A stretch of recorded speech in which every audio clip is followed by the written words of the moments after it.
Bueno, buenas tardes. Lo primero, agradeceros el que me hayáis vuelto a invitar para hablaros de mi sistema, del que hemos estado utilizando este tiempo. Y os voy a contar un poco, voy a hacer lo más breve posible porque veo que vamos súper mal de tiempo. Entonces, mi explicación o mi charla es un poco más técnica de en qué consiste, cómo lo hago y un poco los primeros resultados que hemos obtenido, ¿vale?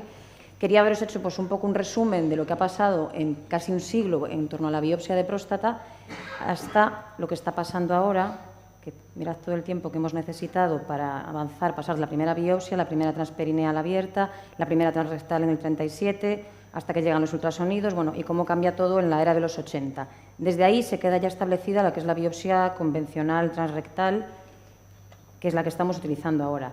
Esto es el esquema convencional de biopsia que tenemos, pues el tradicional y el que está en las guías clínicas, y el de la biopsia de repetición. Pero, aunque decimos que en estos últimos 5 años es cuando empezamos a hablar de las biopsias transperineales y el uso de la resonancia, yo he encontrado ya algún artículo del año 2000, concretamente es de Amico, que ya usó una resonancia para tener visión previa de un paciente que no podía hacer una biopsia transrectal por una amputación y que ya le hizo la biopsia a través del perine y usando una resonancia como método de visión. En cuanto a lo que tenemos en las guías clínicas a día de hoy, pues también daros cuenta que desde esos años 80, 90, lo que se ha establecido, ha empezado los cambios aquí. Entonces, en las guías NICE en el 2014 ya hablan de hacer una resonancia magnética a todo paciente que sigas teniendo sospecha de cáncer y que hayas tenido una primera biopsia negativa. Además, ellos también dicen en las NICE que el paciente con cáncer de próstata, la mejor prueba de estadiaje pues sería una resonancia para el estadiaje ganglionar. Por lo tanto, concluyen, si vamos a hacer una resonancia antes de hacer un tratamiento de cáncer de próstata, ¿por qué no hacerla ya siempre en todo paciente antes del diagnóstico? Esto sería viable si fuese sostenible en cuanto a coste-efectividad, que es un poco lo que estamos ahora debatiendo. Nuestras guías también en el 2015 acaban de incorporar también que hagamos una resonancia magnética prostática multiparamétrica a aquel paciente con primera biopsia negativa en que consideremos que sigue existiendo sospecha de cáncer. Nuestros criterios para hacer la técnica de biopsia de fusión con el sistema Biopsy pues son los clásicos: aumento de PSA, tacto rectal patológico, una de las dos cosas, que pacientes que teníamos en vigilancia y con una biopsia convencional, o que después de una primera biopsia negativa quisiésemos hacer, o sea, pues sigue con sospecha, le hacemos una resonancia. Siempre vamos a biopsiar siempre y cuando la resonancia tenga lesión, ¿vale? Para eso nos vale. Si el radiólogo nos dice que es normal, pues lo lógico es que no sometamos al paciente a esta prueba. Ya estaba explicado, y aparte por los radiólogos, pero bueno, básicamente la multiparamétrica consiste en tener imagen morfológica con T2, tener una imagen de contraste, un poco imagen funcional, ¿no?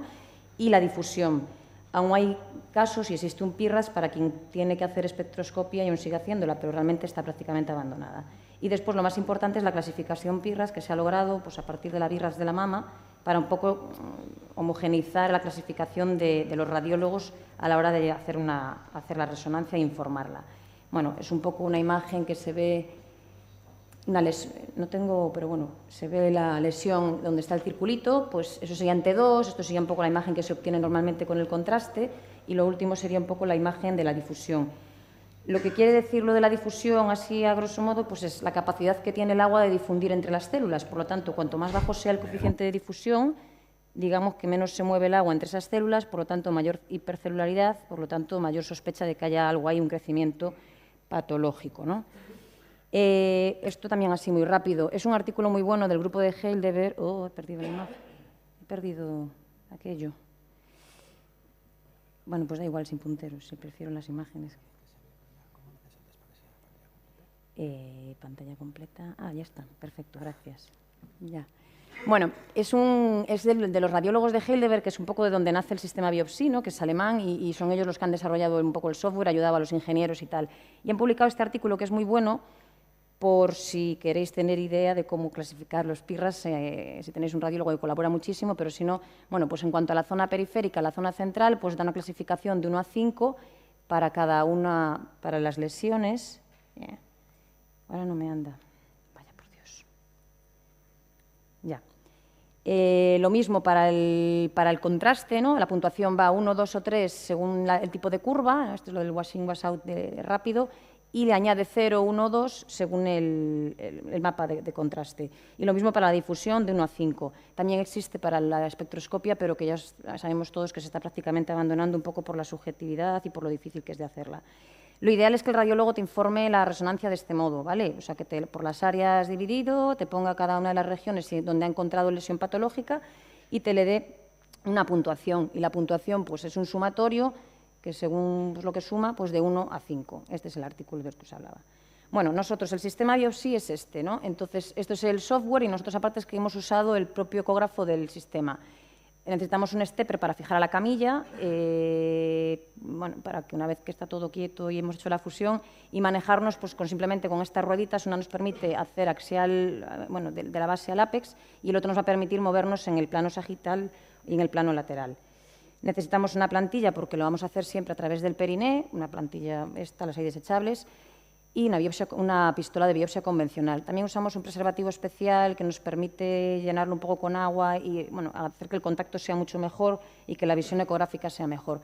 Y después lo que hemos acordado con el patólogo, pues usamos unos cajetines en los cuales metemos de entre 5 o 6, dependiendo, muestras por cada uno de ellos, ordenados de una manera en concreta, pues una especie de código.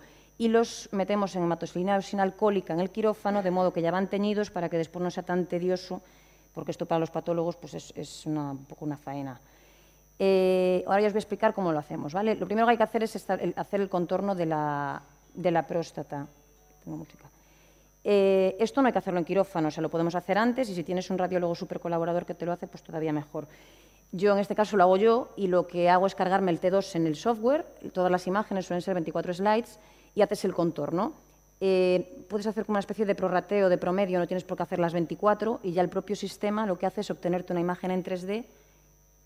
Yo lo que intento hacer, si por ejemplo la próstata está operada o es más irregular, me fío, bueno, lo hago en todos, uno por uno. Y al mismo tiempo también tienes que marcar las lesiones, que si no te lo hace el radiólogo antes, porque a veces ellos tienen la posibilidad de dártelas ya marcadas y meter ya el CD así, bueno, pues le pides ayuda un poco y que te explique dónde son las que él ve, y me he acostumbrado a verlas y ya las marco yo.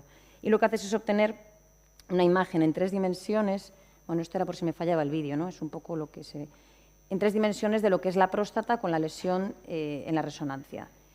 En el quirófano ya, posición de litotomía, yo no la fuerzo en mi experiencia, que ahora ya llevo 100 y pico casos, cuanto más se parezca la posición a la que se hace la resonancia, que la resonancia intentamos que la hagan con un cojín bajo las rodillas, pues mejor, o sea, una posición de litotomía no muy forzada. El perineo obviamente estéril, el escroto recogido.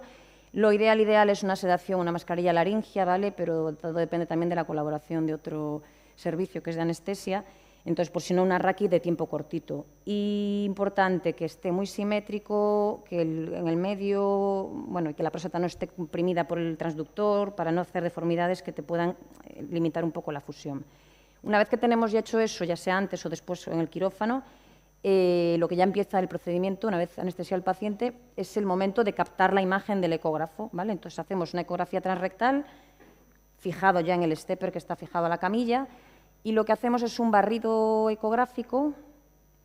Bueno, os voy a enseñar. Lo que hacemos es introducir el transductor lo más profundo posible hasta la vejiga y casi vesículas, y a partir de ahí, pues aquí le das a Start Acquisition, bueno, empieza a adquirir la imagen. Tiene un velocímetro del que no debes de pasarte, de manera que te vienes de base hacia el ápex, obteniendo la imagen, no es muy bueno porque es un vídeo de iPhone, pero la imagen de toda la próstata hasta llegar al ápex. Esto lo que hace el sistema es integrarlo y automáticamente fusionarlo con el... A ver si ya lo puedo sacar. Fusionarlo con la resonancia que tenías antes. Entonces, lo que obtenemos es esto. Fijaos que aparte es muy intuitivo y muy fácil de aprender porque va apareciendo el siguiente paso aquí, o sea, es el que te va a permitir hacer. Abajo tenemos lo que hemos hecho de la resonancia, corte sagital, coronal y axial, y arriba la fusión que nos ha hecho. Entonces, por defecto el sistema hace una fusión, tiene aquí sugerencia y te hace una fusión. Suele ser muy precisa, pero en casos de que, pues lo que os digo, próstatas operadas, cirugías, tú ves que este contorno no se te iguala a este que se ha superpuesto aquí, pues puedes tener aquí parámetros, vas girándolo pues en el plano axial hasta que logres la fusión exacta que tú quieres, ¿vale? Pero eso ya son un poco así más pijotero. Y lo mismo, obtienes un 3D en la ecografía. Y después tienes que planificar. Pues ya que tienes paciente quieto, todo hecho, te pones el template en la virtual del software y tú vas a planificar las biopsias que quieres tomar. Lo que nosotros estamos haciendo y lo que hemos hecho hasta ahora, no solo biopsiamos la lesión, sino que hemos adoptado este protocolo, el protocolo Ginsburg, que también sale de Heidelberg, y que en base al volumen de la próstata, al tamaño tumoral, o sea, al tamaño prostático, pues establecemos un número de biopsias bastante extenso, es un mapeo completo de la próstata. En anterior, apex, bueno, pues las zonas de McNeil, ¿no? Entonces, en base a eso, bueno, pues la posición en la que cómo hacemos el pinchazo, y yo creo que tengo un vídeo que se ve lo mismo que os quería enseñar en el sistema anterior, que también estamos viendo en directo lo que estamos haciendo y cómo pinchamos, a partir de aquí se dispara y automáticamente le damos a registro y queda registrada la biopsia donde ha sido tomada. Lo que os decía, la importancia de, bueno, explicárselo bien al patólogo. Esto es como nosotros matemos las muestras y después los cajetines van en la hematoxilina y eosina. Y este vídeo, nada, que esto todo quiero decir se queda registrada cada una de las biopsias, en cada uno de los cortes en eco, en un esquema, bueno, cómo queda guardado en el sistema, cómo podrías imprimírselo si lo quieres dar al paciente, cómo podrías tenerlo para un tratamiento posible focal si es que te lo planteas. Es un poco el tipo de imagen que queda registrada en el sistema, es porque es bonito y si las puedes guardar o puedes utilizarlas. Y esto es pues en 3D, que veáis como en la ecografía sale el volumen prostático, por dónde es atravesada la próstata con cada biopsia y dónde está, bueno, se ve muy bien así. En esta primera serie de 50 pacientes, bueno, tenéis media de edad, PSA y resaltar, nosotros solo teníamos 46% de los pacientes con biopsia previa, ¿vale? O sea, es un sistema privado, nosotros al paciente se lo ofrecemos, el paciente lo acepta, le hemos hecho una biopsia de fusión, y pacientes con cirugías previas. Siempre el criterio es que al menos tengan una lesión sospechosa. Aquí viene el tema de lo de los radiólogos y la experiencia, ¿no? O sea, lo lógico es que no te den 4 lesiones sospechosas en una próstata, pero bueno, estábamos en la fase inicial y es un poco lo que tenemos que aprender todos. La media de cilindros por lesión, mínimo hay que tomar 2, pues todo depende del tamaño. El tamaño medio de los cilindros es 1,23 y la media del ADC, el coeficiente de difusión, que siempre sabéis que hasta con el 0,020, a partir de ahí, digamos, para abajo, suele ser patológico. En esquema un poco también lo mismo. Experiencia inicial, hemos biopsiado PIRRAS 1 y PIRRAS 2 también, ¿vale? Porque los radiólogos estaban aprendiendo y nosotros también. Yo creo que una vez que adquieres una experiencia, lo lógico es que te fíes del PIRRAS y biopsies 4 y 5 y el 3 pues decidas un poco o le plantees la situación al paciente. Esto es cómo hacemos, ya os lo he contado. Y entonces lo que hacemos es darle el alta en el día, siempre que logre micción espontánea, movilizarse y tolerancia. El resultado patológico nosotros lo estábamos dando en 24 horas al día siguiente y reseñar, es verdad que no hemos tenido complicaciones. Yo al principio era un poco incrédula con semejante volumen de biopsias. Hemos tenido alguna hematuria y alguna retención. Esto es en los 50 primeros. Ha habido alguna más hematuria y alguna más retención. Lo que pasa es que yo quiero aclarar lo de las retenciones de orina. En mi experiencia, sí que es cierto que una próstata de 100 gramos le pinchas 40 tal, pues es más fácil. Ha tenido mucho que ver con las anestesias raquídeas, ¿vale? Teníamos unos anestesistas que trabajan con trauma, que te ponían para lo mismo que para una rodilla. Llegamos a un pacto en el que, bueno, pues ajustando mucho las dosis, si logras que en media hora esté movilizando y orinando, pues es menos probable que te haga una retención de orina. Y les ofertamos tratamiento. Entonces, la ventaja de lo que hemos hecho es que tenemos la información completa. Entonces, el que es para prostatectomía, el que podemos vigilar o alternativas de otro tipo. Esto es lo que queda también registrado y lo que le damos al paciente y al patólogo, ¿no? Que se le esquema un poco de dónde está cada biopsia en el corte axial, sagital y coronal. Y esto es lo que nos devuelve el patólogo, pues en la lesión, la descripción macroscópica de cada uno de los cilindros, y cómo nos informa lo que hay. Entonces, sumado esto al esquema que tenemos y lo que tenemos registrado en el software, pues sabremos exactamente qué es lo que hay, dónde está y qué ofrecer a ese paciente. Nuestra experiencia inicial, hemos diagnosticado cáncer en casi un 70%, coincidencia, biopsia, resonancia en un 62%. Este 91% quiere decir que de los que tienen cáncer, pues prácticamente un 90% había cáncer en la lesión.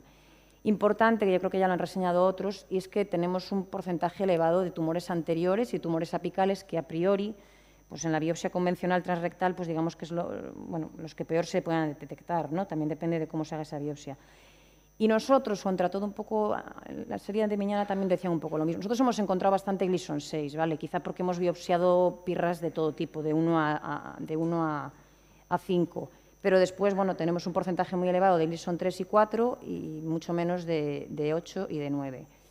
Y en cuanto a la lesión, si nos fijamos solo en la patología de la lesión, pues prácticamente es lo mismo el esquema, ¿vale? También tenemos mucho Gleason 6, que en teoría esto es lo que queremos llegar a un momento en que no lo diagnostiquemos o no tengamos que tratarlo, bueno, pues es un poco con experiencia de ambas partes.